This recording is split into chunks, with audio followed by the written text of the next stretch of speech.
was Apple. He and Steve Wozniak founded the company, but he wove it into the fabric of a generation. He created products that never were, yet once they were, they seemed inevitable. That's not all he did. He'll be mourned and he'll be missed. Let's turn it over now to Piers Morgan tonight, hosted by Wolf Blitzer. We'll be live again at 10 p.m. with more coverage. Wolf?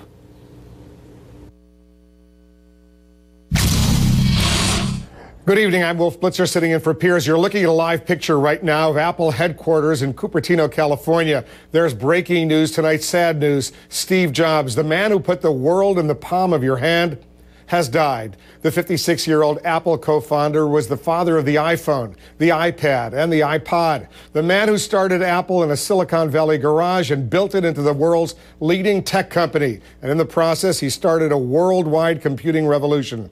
Jobs' family says he died peacefully today, surrounded by his loved ones. Apple announced Jobs' passing on its website, saying, and I'm quoting now, "Those of us who have been fortunate enough to know and work with Steve have lost a dear friend and an inspiring mentor. Steve leaves behind a company that only he could have built, and his spirit will forever be the foundation of Apple." Dan Simon has the story of Steve Jobs' incredible life.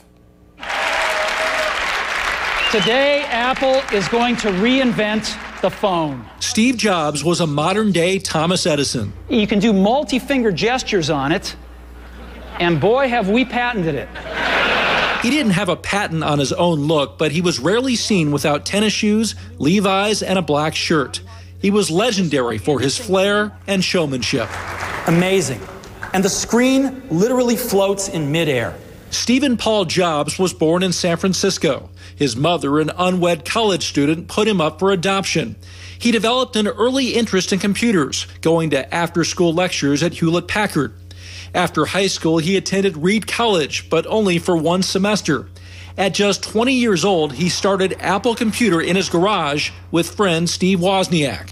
We worked hard, and in 10 years, Apple had grown from just the two of us in a garage into a $2 billion company with over 4,000 employees. That was Jobs in 2005, giving the commencement address at Stanford University. You have to trust in something, your gut, destiny, life, karma, whatever. Because believing that the dots will connect down the road will give you the confidence to follow your heart, even when it leads you off the well-worn path. And that will make all the difference. In 1984, Apple introduced the machine that changed our lives forever, the Macintosh. Revolutionary because it made computers easier to use. It had a funny little thing called a mouse and allowed users to change fonts. But the Mac was expensive and sales were sluggish. In 1985, Steve Jobs was forced out of Apple, but it turned out he was just warming up. I'm Buzz Lightyear, Space Ranger. In 1986, he bought Pixar Animation Studios, which later produced hits like Toy Story. He also started a computer company called Next. I hope you get a chance to look at this a little later. It's the most beautiful printed circuit board I've ever seen in my life. The technology was so innovative that in a twist of fate, Apple bought Next, and Steve Jobs went back to work for the company he started. His second act considered one of the greatest CEO tenures of all time. It's called the iPod Touch. Who knew that a computer company would change how we listen to music? Steve Jobs introduced the iconic iPod, Just slide it across, boom. the iPhone, and later what some believe would be his grandest achievement, the iPad. That's what it looks like. Very thin.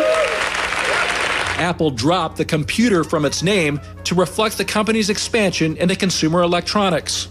Now, I'm going to take this morning and talk about the iPhone. In recent years, Jobs no longer appeared his usual self. He was noticeably thin and frail, and investors and Apple faithful grew alarmed because of Jobs' past struggle with pancreatic cancer. In 2009, Jobs revealed he had a liver transplant after taking a 6-month leave of absence.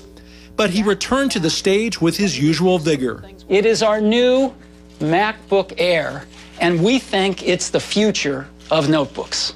Eventually, though, his struggle with ill health led him to step down as CEO. In a letter to the Apple Board of Directors, Jobs wrote, "I have always said if there ever came a day when I could no longer meet my duties and expectations as Apple CEO, I would be the first to let you know. Unfortunately, that day has come. I have made some of the best friends of my life at Apple," he added, and I thank you for all the many years of being able to work alongside you. Steve Jobs' legacy can be found in his devices, long on aesthetics and attention to detail. He followed his heart, and with his technology, We are calling it iPhone. changed the world. He changed the world indeed, and Dan Simon is joining us now from San Francisco. Dan, earlier in the day, there were these reports, you probably saw some on Twitter, that a lot of cars were outside the home. So this obviously does not come as a huge surprise, and we know how ill he's been over these many months. But what's the reaction where you are? And as you're speaking, I want to show our viewers a live picture of the Apple Store in New York. But go ahead, Dan. Well, exactly, Wolf. We knew that this day was going to come.